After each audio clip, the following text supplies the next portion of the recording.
I'm Adrienne. Nice to meet you if we are meeting virtually here. Today I want to talk about this book, Mexico Bizarro. I bought it just before the pandemic. And it's 110 interesting facts or stories that happened in Mexico, and we have a wonderful skull on the cover. They are, as you may or may not know, really passionate people, and they love skulls. They have Días de los Muertes, the Day of the Dead. And one of the stories is actually about extraterrestrials and Star Wars. It's in Spanish, and I bought this book for the cover price. I love the color, and it is written by two authors. Julio Patan, Ciudad de Mexico, 1968, is a writer, and Alejandro Rosas, Ciudad de Mexico, 1969, habla con los muertos desde hace 28 años. And he also wrote La Historia de México, 99 Pasiones en la Historia de México. So he's really knowledgeable. And I bought this book partly because of his name, because I love Alejandro Jodorowsky. He's a Spanish writer.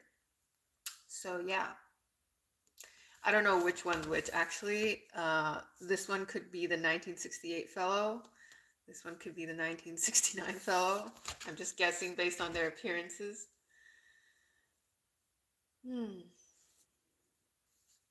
And I was super into like the art of the Aztecs for a period, and that really got me into like drawing again. And then the pandemic hit, so it was really helpful because they're so artistic. Like if you've ever visited Ciudad de Mexico, CDMX, you'll find that art is everywhere. So I'm super grateful for Mexican culture. See, they have this Aztec word. I have no idea how. Nezahualcoyotl. Ciudad Nezahualcoyotl. You can just tell by like the dashes and like the X. There's like X's randomly.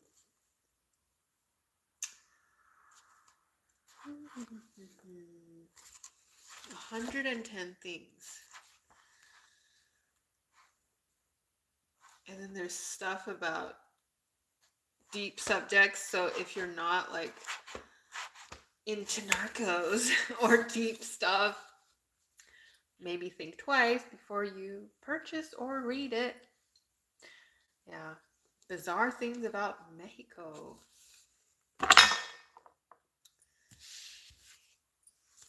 Tibetan Book of the Dead. So in Chinese, this book is actually Tibetan Book of Life and Death, but for some reasons in the US, they decided to only use Tibetan Book of the Dead. By coincidence, this introduction was written at Rumtek Monastery in Sikkim, looking across the valley to Gangtok, where half a century ago, Kazidawa Samduk translated and W.Y. Evans Wentz edited the first English edition of the Bardo Todro.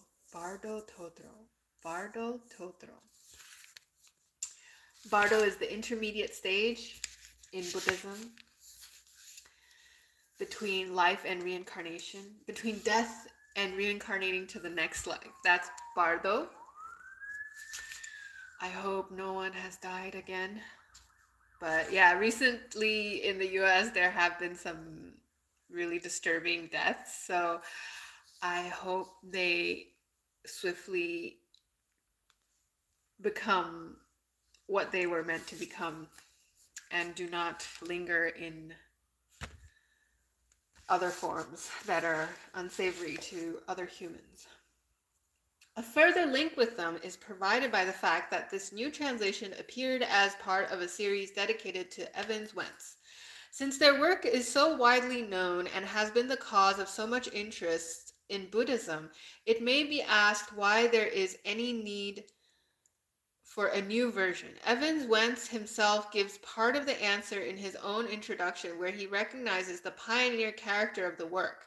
Since then, especially after the flight from Tibet of many of the highest lamas, information about Tibetan Buddhism and interest in it have greatly increased. It is no longer purely a subject of academic study, but a living tradition which is now putting down roots in the West. This makes possible a new approach to translation in which great importance is given to the practical application of the text and to conveying its spirit of vitality and directness. In the summer of 1979, at the Tail of the Tiger contemplative community in Vermont, now called Karme Choling, Chogyam Trungpa Rinpoche gave a seminar entitled The Tibetan Book of the Dead, which is included here as a commentary. During the seminar, he used a Tibetan text, while the audience followed in the Evans Wentz edition. Questions about the translation and style of expression continually came up, and as a result of the questions, it was decided to prepare a new version. In making this translation, the Tibetan edition published by E. Khalsang, Varanasi, 1969, was used, together with 3 block prints. A few minor omissions and errors have been corrected by reference to the block prints, but there are no disagreements on any essentials among these 4 texts. Therefore, it is rather surprising to find considerable disagreement with the earlier translation. Without going into great detail, there are a few outstanding points which should be mentioned.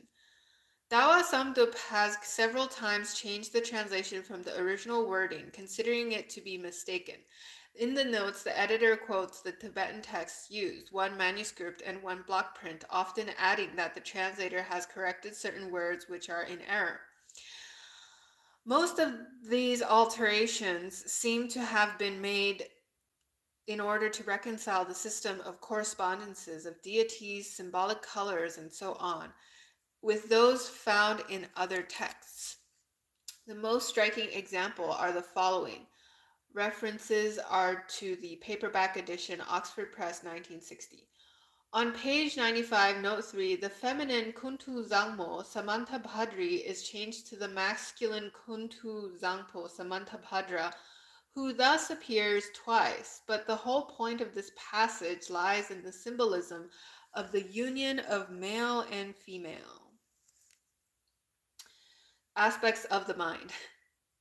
It's a symbol, okay? It doesn't mean literally union. As Evans Wentz himself refers to this in the same note, and again in note 3 on the following page, it is hard to understand how he or the translator could have considered the text to be mistaken. On page 106 and 109, matter, which we translate as form, and consciousness are reversed so as to make them appear on the first and second days respectively, although in the block print they appear the other way around. Similarly, on pages 108 and 111, the consorts Sangye Chanma, Buddha Lochana, and Mamaki are exchanged. So about matter and consciousness, I was watching this really cool podcast called The Real Talk. And in this podcast, they interview this great guru called Vishal Arora, Mr. Vishal Arora.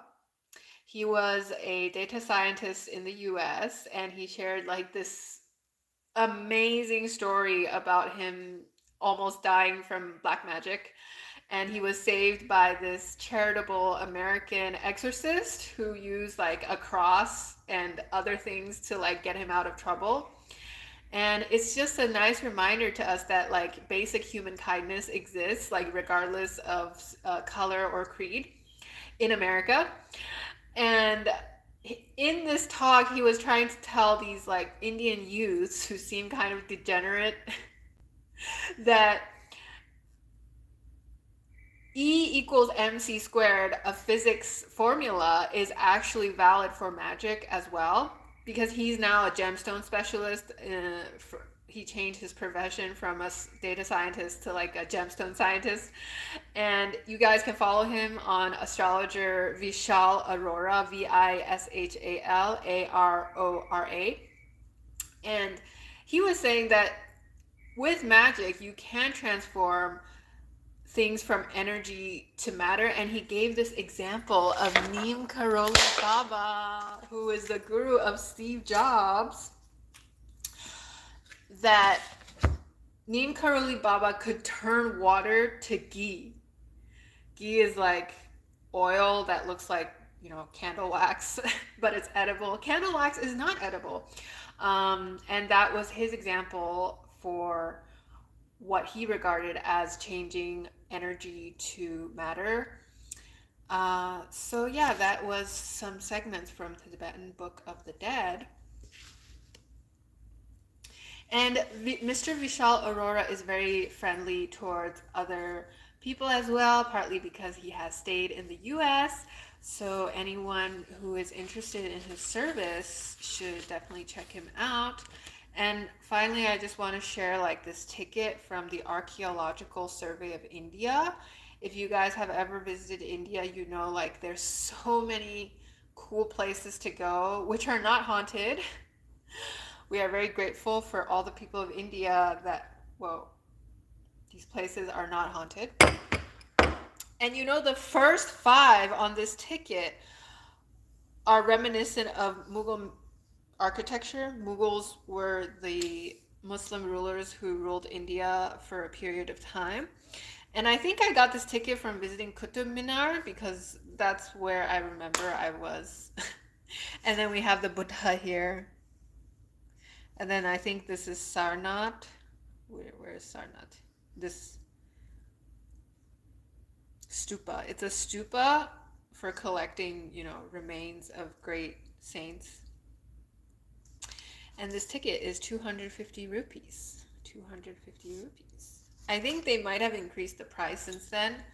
But yeah, when I was there, it was 250 rupees. And then here's some lyrics from a Hindi song written to me by my flute teacher, Mr. Mahindra. Tere mere hoton pe mitte mitte geet mitwa, kash meri sari umar, da da da da da da da da. Thanks so much for watching, and I hope you guys have a great week in May. Oh, and a little bit about my outfit. This is from Papo, and I'm wearing a strapless bra. I was always kind of like worried that the strapless bra would like fall, but if you wear like tight clothes, then I guess it also supports whatever's inside. So yeah, that's just a little bit personal. Take care. Viva la raza! Viva la raza!